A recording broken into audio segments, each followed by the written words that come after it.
Hello friends, आज हम बात करेंगे process under the BNSS for compelling appearances of a person in a court.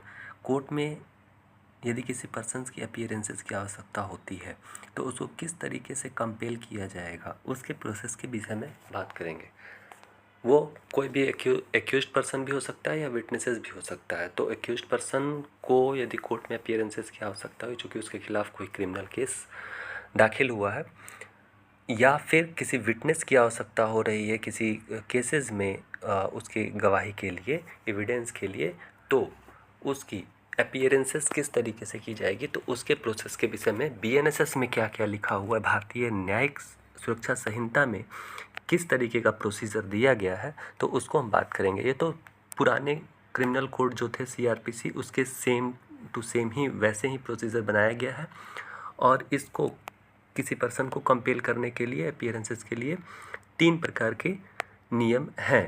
पहला एक सम्मन के थ्रू, दूसरा वारंट के थ्रू, और तीसरा प्रोसीजर है proclamation of an absconder and attachment. Summon के थ्रू हम किसी पर्सन को जिसको कोर्ट में अपीयरेंसेस करने की आवश्यकता होती है तो उसको सम्मन के थ्रू बुलाते हैं। यदि सम्मन पे वो हाजिर नहीं होता है तो उसको वारंट के थ्रू, और नेक्स्ट प्रोसीजर होता है प्रोक्लेमेशन के थ्रू। यदि सम्मन और वारंट के थ्रू वो कोर्ट के सामने अपीयर नहीं हो पाता है तो उसको प्रोक्लेमेशन के थ्रू बुलाने की चर्चा है। और तीनों पर हम पार्टिकुलर इसके सेक्शन और चैप्टर के विषय में परिचर्चा करेंगे। तो सबसे पहले हम चर्चा कर लेते हैं सम्मन के ऊपर, ठीक है।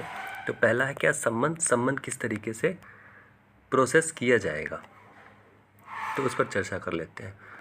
तो चैप्टर 6 में process to compel appearances via a summon के थ्रू किसी पर्सन को कोर्ट में अपीयर करने के लिए क्या प्रोसेस किया गया है, तो सम्मन, पहला प्रोसेस क्या है, सम्मन।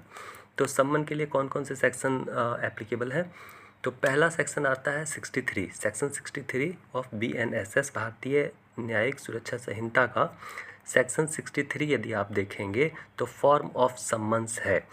तो किस फॉर्म पे सम्मन्स किसी भी पर्सन को इशू कोर्ट के द्वारा किए जा सकते हैं, तो every summons issued by a court under this Samhita shall be, कोई भी सम्मन कोर्ट के द्वारा जो इशू किए जाएंगे इस संहिता के द्वारा, तो उसमें क्या क्या लिखा रहेगा, इन राइटिंग, लिखित में क्या लिखा रहेगा, in duplicate signed by the presiding officer of such court और such other officers as a High Court may from time to time by rule direct and shall bear seal of the court.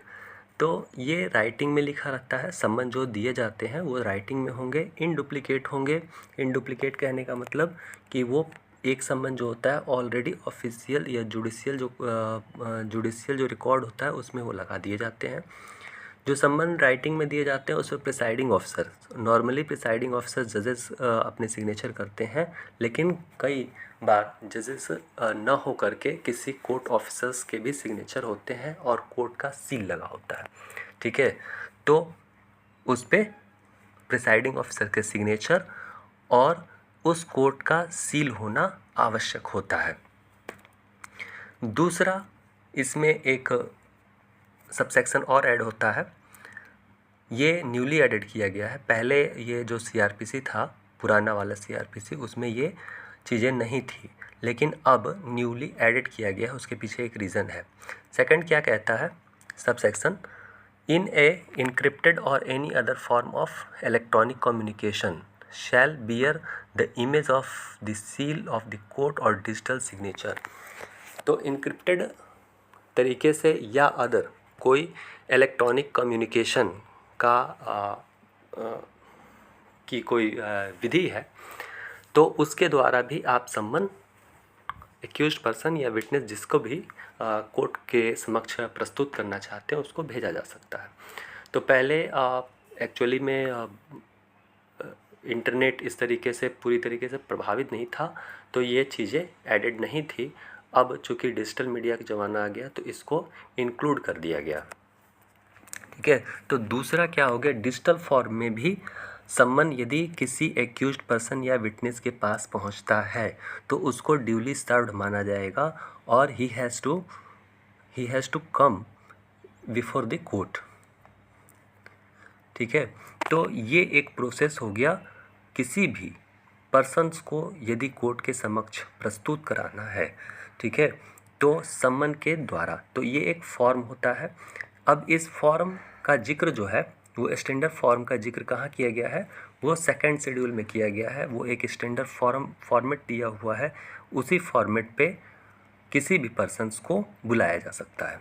ठीक है, एक मैं यहाँ पर आप लोगों को दिया हुआ हूँ, ये सम्मन इशूड है किसी पर्सन्स को।